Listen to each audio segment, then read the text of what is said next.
Shalom dan selamat pagi ya kepada Bapak Ibu ya, karena saat ini di saat saya membuat konten ini situasi ini subuh ya. Jadi memang saat-saat yang terindah itu untuk kita tenang melakukan ibadah atau apapun itu adalah di saat jam 3 pagi. Dan seperti biasanya setelah saya doa jam 3 pagi, saya baca Alkitab, baru saya membuat konten. Dan pada kali ini Tuhan ingatkan saya akan satu kisah kejadian nyata yang ini juga sudah lama terjadi. Bahkan memang sebenarnya saya sudah lupa lagi terhadap kisah yang satu ini. Jadi kisah ini menceritakan di saat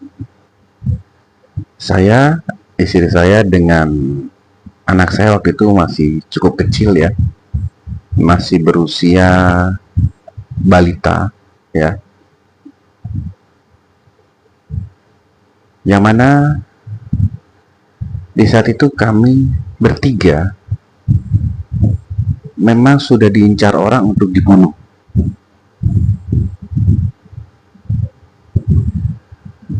Sedangkan kami sendiri, khususnya saya sendiri, saya tidak pernah tahu kesalahan saya apa.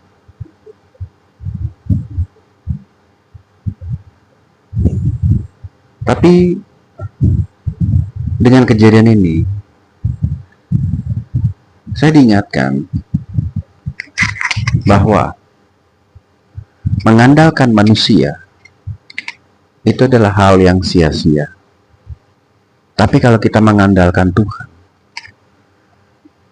semua tidak akan sia-sia. Bahkan Tuhan meluputkan kita dari cengkeraman maut.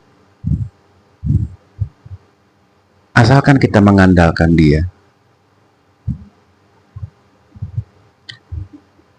Dan kisah ini terjadi di kampung halaman saya sebetulnya.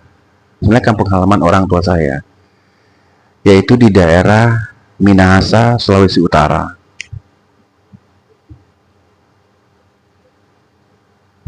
Saya terus terang kalau mengingat kejadian ini, saya cukup sedih. Karena kejadian ini menggambarkan keberingasan sekelompok orang untuk menghabisi sebuah keluarga kecil yang tidak berdaya. Itu yang pertama. Yang kedua, kesadisan daripada saudara sendiri yang menghasut orang-orang ini untuk melenyapkan kami.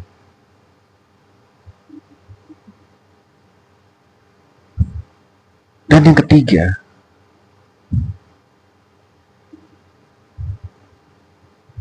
tidak adanya pertolongan dari seorang teman pun yang kita anggap teman.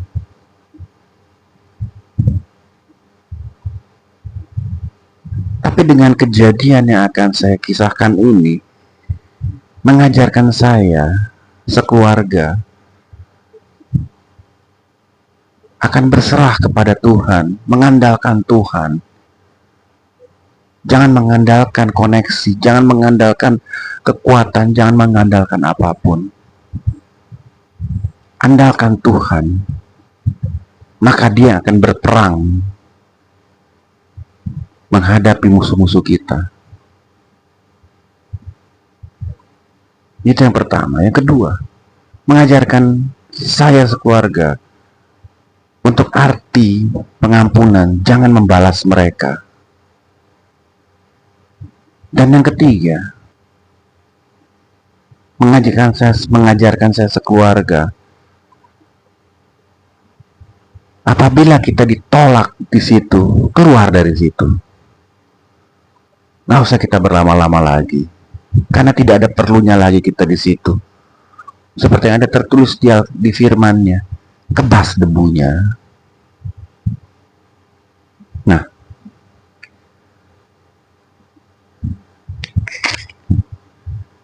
saya akan mulai kisah ini, ya, yang mana di saat itu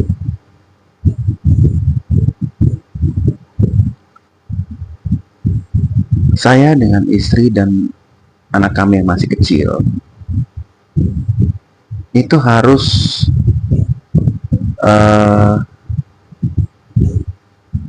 mengungsi dari rumah sendiri, karena di saat itu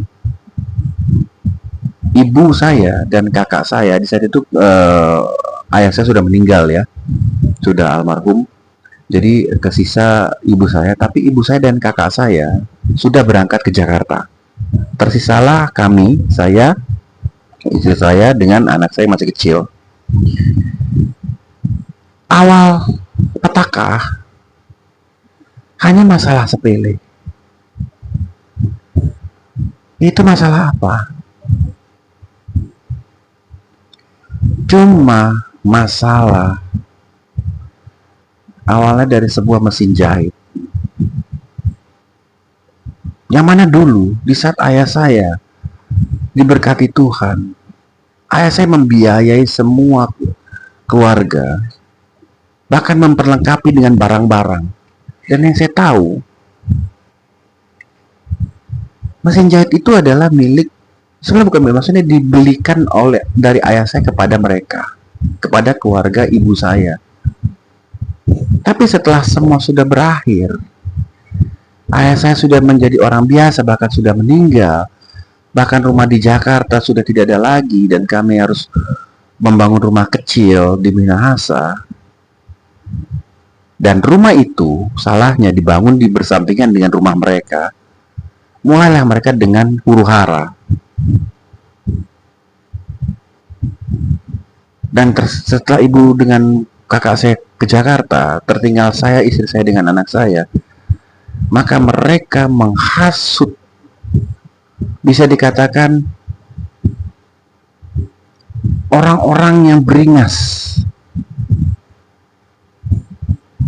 yang istilahnya di mata mereka menghabisi manusia itu seperti menghabisi hewan. Cuma gara-gara apa? Di saat itu saya tidak bekerja. Nah, posisi mesin jahit itu ada di rumah ibu saya itu. Dan saya sudah mengkonfirmasi kepada ibu saya, itu milik, sebetulnya ayah saya belikan untuk mereka. Jadi ya kalau mau dijual, dijual aja. Dan itu sudah dikonfirmasi juga oleh salah satu kakak daripada ibu saya, jadi om saya. Ya jual-jual aja, kan ini untuk makan. Nah, setelah terdengar oleh keluarga yang lain kami mau menjual mesin tersebut, mereka melarangnya, bahkan mereka mengirim orang untuk melenyapkan kami.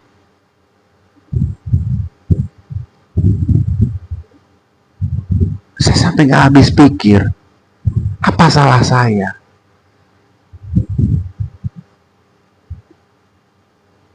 Sedangkan saya tidak pernah melawan om tante saya, meskipun mereka seringkali berkata kasar kepada saya, atau saya tidak pernah membalas dengan kata kasar. Saya hanya membatin, karena didikan ayah saya dulu saat dia masih hidup. Dia berkata, hormatilah orang tuamu, ibu dan bapamu, bahkan orang yang lebih tua dari kamu. Itu didikan ayah saya. Nah, singkat cerita, akhirnya kami harus lari dari rumah itu karena mau dikepung, mau dilenyapkan oleh orang-orang tersebut. Mulailah kami pelarian ke rumah-rumah orang yang kami kenal.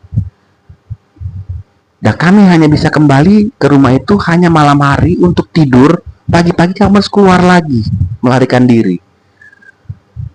Dan setiap kali kami pulang waktu tengah malam, kami harus melompat jendela, karena kalau buka pintu terdengar, takutnya ada yang menyampaikan orang-orang tersebut datang lagi. Dan setiap kali ada tulisan di depan pintu yang bertuliskan, jangan sampai kami dapatkan kalian, habis kalian. Kalau orang bertanya, kenapa nggak lapor polisi? Posisi polisi, kita semua tahu, perkara apapun, kalau Anda nggak usah deh. Apalagi di saat itu ya. Dan kami nggak punya uang. Akhirnya tibalah saya ke rumah tante saya. 2 kampung jaraknya dari rumah ibu saya itu. Kami tinggal situ beberapa hari. Dan akhirnya tiba satu ketika, pada hari itu, tiba-tiba tante saya bilang begini, dari siang ya, nanti tante kemungkinan nggak pulang. Oh, saya pikir nggak pulang, tumben-tumben gitu. Oh iya, nanti tante mau ke kampungnya suaminya yang agak jauh ya. Nah, bersamaan dengan itu, anaknya pun berkata bahwa dia pulangnya besok pagi. Paling lambat besok pagi, paling cepat larut malam sekali. Atau subuh. Kemudian yang satu lagi berkata bahwa kemungkinan dia nggak tidur di situ malam itu, dia tidur di rumah ya yang di tante saya satu lagi yang di sebelah rumah kami ya. Jadi siang itu saya sempat curiga, kok pada hari ini mereka ini seperti menghindari sesuatu, seperti orang sepakat nggak ada di rumah mereka sendiri saat itu. Nah, rumah mereka itu terbuat dari kayu ya. Jadi rumah mereka yang kami menumpang untuk tinggal sementara itu rumahnya terbuat dari kayu. Dan rumah itu bukan rumah baru, tapi melainkan rumah tua. Yang mana rumah tua dari kayu itu kalau udah rumah lama itu celah-celahnya itu ada. Jadi nggak rapat lagi ya. Antara kayu dengan kayu udah nggak rapat. Nah, singkat cerita, begitu sore harinya, pergilah satu-satu. Mulai dari tante saya pergi. Kemudian anaknya yang istilahnya ya saudara itu pergi semua satu-satu. Tersisalah kami, saya, istri saya dengan anak saya masih balita ya. Di rumah kayu mereka itu terserah kita bertiga. Tapi di saat itu saya mencoba untuk berusaha tenang, karena wilayah rumah itu juga wilayah yang cukup rawan ya. Kami saja kalau mau keluar itu siang, nggak berani kalau malam, karena kalau malam ya itu banyak orang mabok ya kan ya, karena daerah Minahasa ya begitulah istilahnya. Jadi kami sudah tutup rapat-rapat semua, sudah gembok, sudah pakai palang pintu, dan sudah kami tutup rapat-rapat semua sampai di belakang. Bahkan mereka punya pelihara anjing, kami masukkan anjingnya ke dalam ya. Dan lampu depan kami biarkan menyala, tapi lampu dalam kami matikan. Nah, jam demi jam berlalu. Mulai dari jam 6, jam 7, jam 8. Nah, saya ingat waktu itu kejadian itu jam 10 malam. Nah, begitu jam 9 lewat, saya mulai gelisah. Saya mulai merasa seperti ada sesuatu yang akan terjadi pada malam itu, ya. Dan di saat itu saya melihat istri saya itu sudah tertidur dengan anak saya, dan saya kebangun sendirian, seperti dibangunkan. Saat itu saya seperti dibangunkan. Kemudian saya melihat situasi sepi sekali saat itu. Bahkan anjing mereka pun yang kami masukkan ke dalam, terus kami pokoknya kami masukkan ke dalam lah. Biasa dia di luar, tapi kali ini kami masukkan ke dalam supaya jangan sampai dicuri orang, ya. Kami masukkan ke dalam dan kami tutup rapat semua pintu. Nah, di saat itu saya feeling itu setengah 10 malam saya terbangun. Kemudian saya bangunkan istri saya. Saya pelan-pelan saya bilang, bangun, udah setengah 10 malam, kayaknya saya perasaan gak enak. Nah, istri saya langsung bangun, dan benar saja, belum lama istri saya bangun, maka kami mendengar ada derap-derap kaki yang itu bukan satu orang. Itu ada banyak orang. Derap-derap kaki seperti, ya gimana ya, maksudnya mencari orang gitu. Dan benar saja, derap-derap kaki yang banyak orang itu kita mendengar mengelilingi rumah. Bahkan bersuara seperti ini, cari mereka, cari mereka. Kita dapat informasi mereka ada di dalam rumah ini. Oh Tuhan. Di saat itu yang saya khawatirkan cuma dua hal.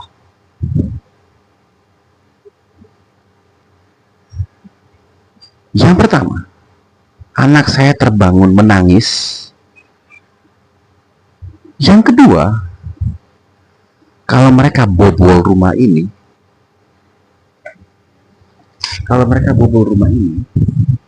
ini kan status rumah kayu dan rumah tua.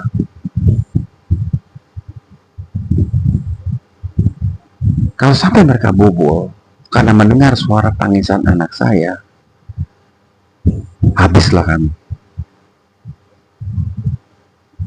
Padahal lampu sudah kami matikan, menyatakan bahwa seperti tidak ada orang. Dan saat itu kami dengar mereka berkeliling-keliling rumah, mencari jalan untuk masuk ke dalam rumah, dan mereka terus berkata antar mereka kayaknya ada di dalam. Kita dapat informasi mereka ada di dalam. Mereka dapat informasi, berarti ada yang memberitahukan. Dan di saat itu, Bapak Ibu tahu apa? Tuhan ingatkan saya apa?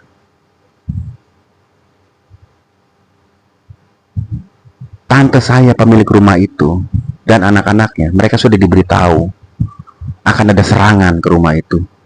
Jadi mereka mengungsi, seperti mereka membiarkan kami untuk dibantai malam itu.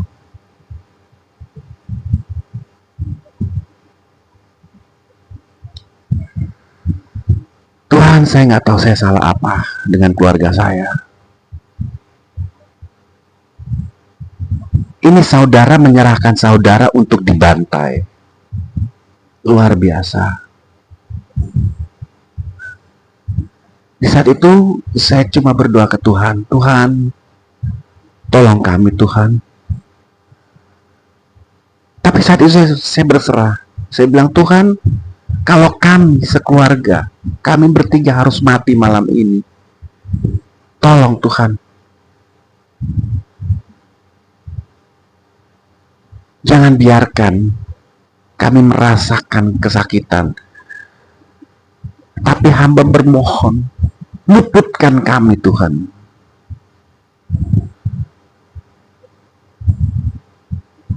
Saya berdoa dalam hati, Tuhan, luputkan kami Tuhan. Di saat itu anak saya masih tertidur, dan saya ngeliat ke arah Dogi. Dogi itu biasanya dia ribut ya, namanya Dogi kan mendengar suara langkah-langkah asing biasanya dia ribut. Dogi itu cuma ngangkat kepala, tapi tidak bersuara.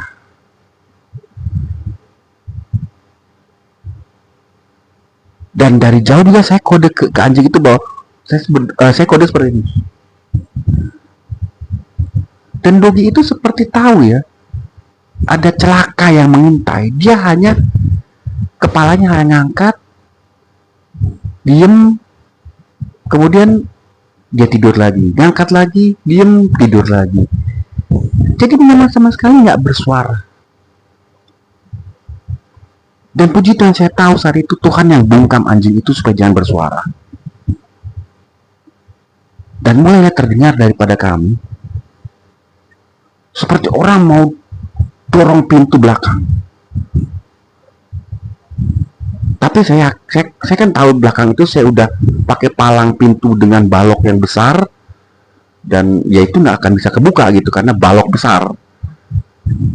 Dan nggak lama seperti jendela mau dipaksa buka, terus ada orang-orang mengintip. Dan saya cuma kasih kode ke istri saya, karena saya yakin mereka mau ngintip pun karena kondisi di dalam lampu memang kami gelapin, kami nggak nyalain, jadi gelap. Sedangkan di luar kan memang saya sengaja pasang lampu, jadi kalau luar terang, orang mau ngeliat ke dalam itu gelap karena lampu digelapin.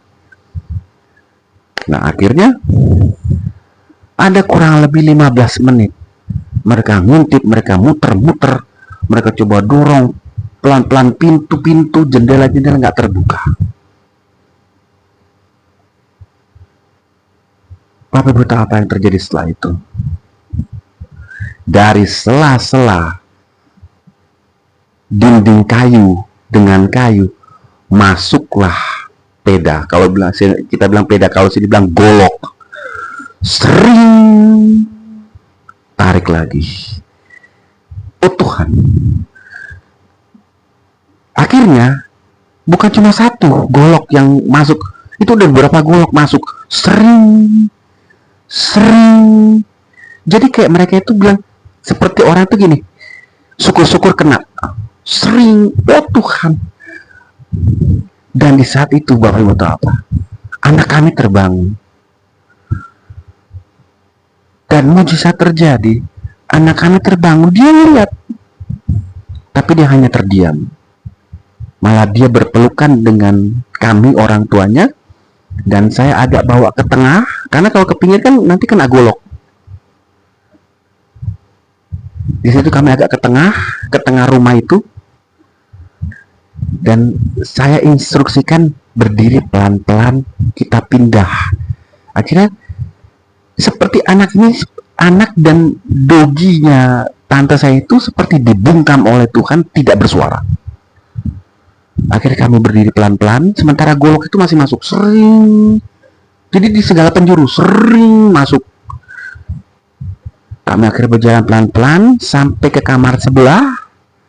Dan di dalam kamar sebelah itu ada tempat tidur dan ada lemari. Di situ saya buka lemari.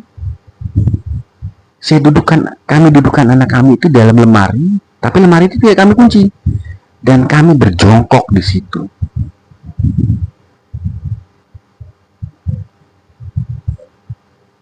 Dan puji Tuhan, ada kira-kira 1 jaman mereka terus sering, bahkan ada yang bilang ada mereka di situ, sampai ada yang berteriak habisin, sampai ada yang bilang pokoknya nggak lewat malam ini, harus habis mereka.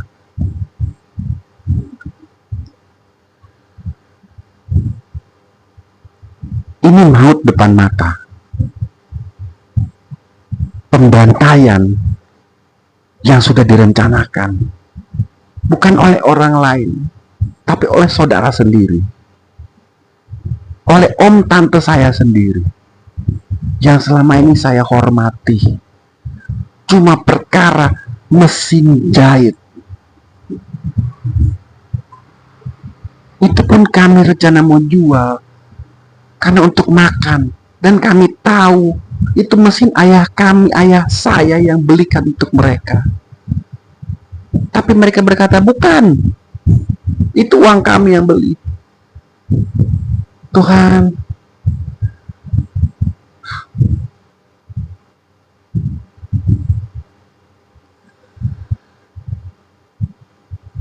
jujur, saya menceritakan ini kembali. Hati saya sakit. Hati saya sakit.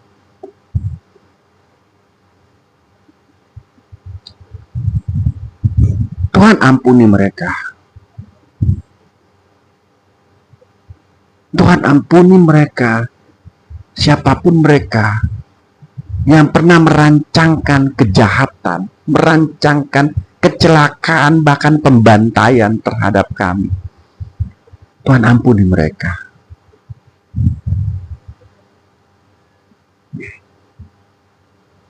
Dan Bapak Ibu tahu, selama 1,5 jam itu, anak saya hanya terdiam, bahkan dia tertidur sambil terduduk di lemari. Dan doginya, tante saya itu malah tertidur.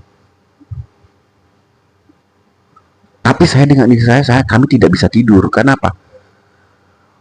Itu bahkan bukan golok lagi yang masuk ya, pedang, apa dibilang samurai, sering ke semua lubang yang memang bisa dilewati.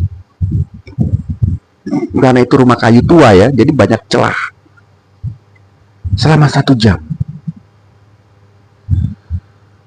Di saat itu air mata kami keluar dan kami berdoa, Tuhan, luputkan kami. Tuhan, tolong luputkan kami, selamatkan kami, Tuhan. Luputkan kami.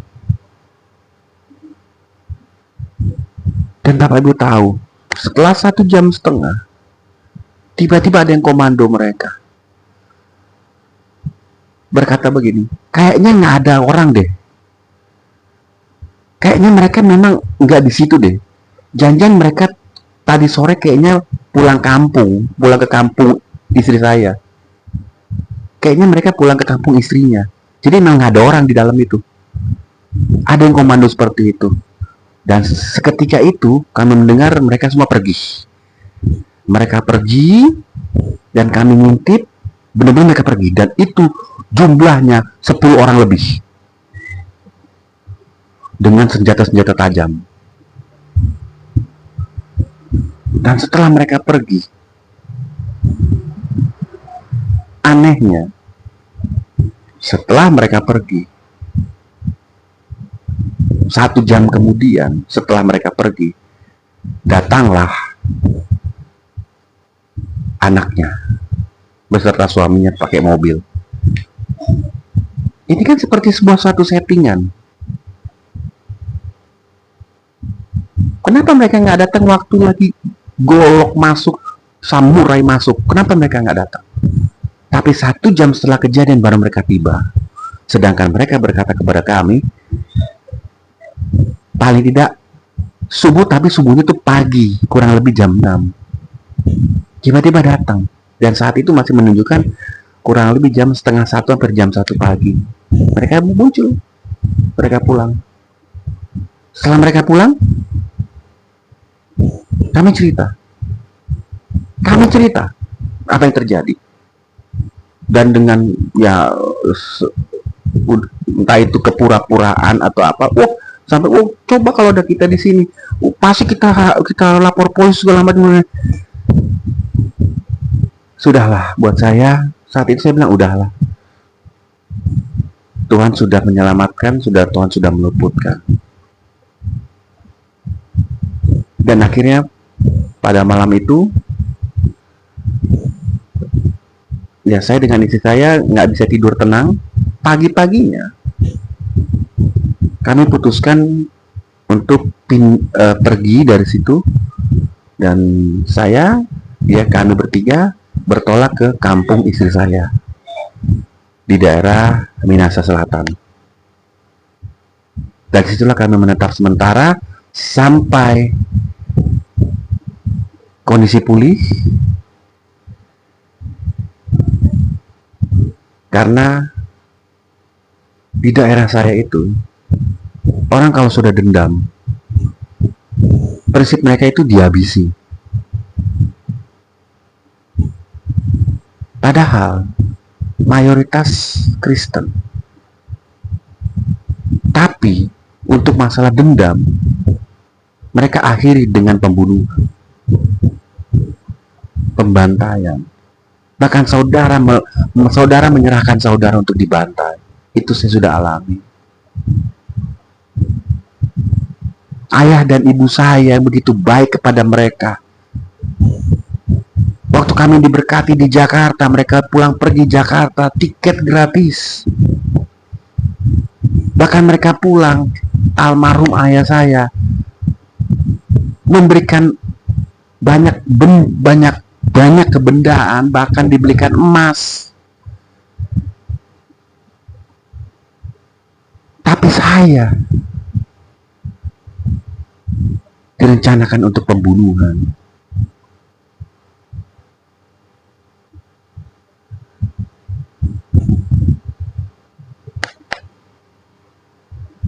Dan semenjak saat itu, kami tinggal di kampung istri saya di Minahasa Selatan, sampai akhirnya saya berangkat duluan ke Jakarta untuk saya telepon ibu saya bilang saya cerita kondisi ini, ibu saya marah. Akhirnya mereka kirim tiket dan saya ke Jakarta duluan. Sebulan kemudian saya bekerja di Jakarta, kemudian ibu saya kirim tiket untuk anak dan istri saya untuk ke Jakarta menyusul. Dan itulah kejadian yang kami alami. Dan itu bukti bahwa manusia demi mempertahankan kebenarannya, dia rela untuk melenyapkan, membinasakan bahkan itu saudara sendiri.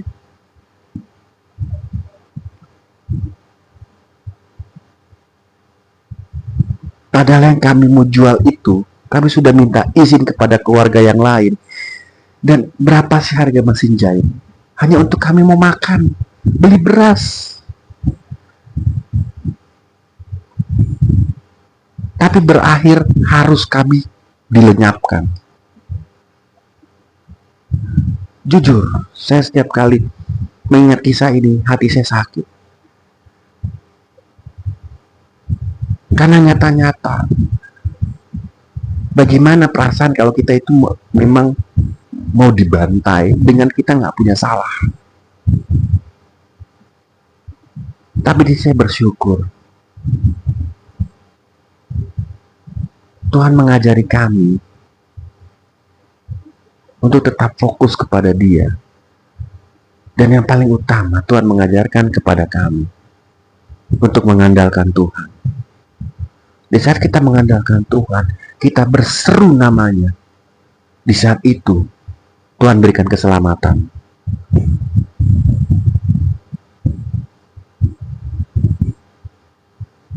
Bahkan seekor anjing pun Tuhan bungkam, tidak menggonggong. Bahkan anak kami pun yang biasa kaget bisa teriak, padahal dia melihat kondisi yang genting malam itu. Tapi Tuhan bikin anak kami itu tenang. Ini semua tidak akan terjadi kalau bukan karena kuasa Tuhan. Ini semua tidak akan terjadi kalau bukan mujizat kedaulatan Tuhan. Manusia boleh berencana jahat kepada sesama manusia, tetapi Tuhan yang menentukan akhirnya. Apalagi orang itu berserah kepada Tuhan, meminta, memohon kepada Tuhan, berdoa berdoa demi nama Tuhan Yesus, Tuhan dengar doa orang itu. Dan saya yakin suara orang yang membubarkan mereka, yang berkata bahwa tidak ada orang dalam rumah itu adalah suruhan Tuhan untuk membubarkan mereka semua, sehingga kami boleh selamat malam itu. Dan di sini Tuhan juga mengajarkan perihal apa? Perihal mengampuni. Ampuni mereka, jangan balas. Karena Tuhan berkata dalam firman-Nya, pembalasan adalah milikku, milik Tuhan. Tuhan akan memberikan bara api di atas kepala mereka. Apalagi orang yang merancangkan kejahatan atas orang lain. Tuhan akan memberi perhitungan. Tuhan yang akan berhadapan dengan mereka. Itu janji Tuhan. Karena pembalasan adalah milik Tuhan. Jadi, apabila di saat ini Bapak dan Ibu merasakan hal yang sama, Anda dilecehkan, dihina, dibuang bahkan oleh keluarga, oleh teman, bahkan Anda dipecat mungkin dari perusahaan tanpa Anda punya salah, ingat satu hal, seperti yang saya alami, tetap andalkan Tuhan. Itu yang pertama. Kedua, jangan membalas. Yang ketiga, berseru dengan kesungguhan hati kepada Tuhan dan sebut namanya, yaitu karena nama Tuhan Yesus adalah nama yang berkuasa, yang sanggup meluputkan dan sanggup memberikan keselamatan dan sanggup memberikan pemulihan. Akhir kata dari saya, Tuhan kita, yaitu Tuhan Yesus, ada Tuhan yang hidup. Dia sanggup melakukan segala sesuatu, bahkan yang tidak terpikirkan oleh kita. Hanya satu yang Dia minta. Serahkanlah semua khawatir kita, serahkan semua ketakutan kita kepadanya, berserah kepadanya. Dan jangan melakukan pembalasan, karena pembalasan adalah milik Tuhan. Terima kasih untuk waktunya. Terima kasih sudah menonton episode kesaksian Roland pada kali ini. Terus like, subscribe, dan share kepada orang-orang agar kesaksian nyata ini dapat menguatkan iman bagi orang lain, bagi Bapak dan Ibu. Dan biarlah kesaksian ini dapat terus mengingatkan kita akan kebaikan Tuhan Yesus yang terjadi dalam kehidupan kita. Dan Dia adalah Tuhan yang sama, yang dulu, sekarang, sampai selamanya. Terima kasih. Shalom. Tuhan Yesus memberkati.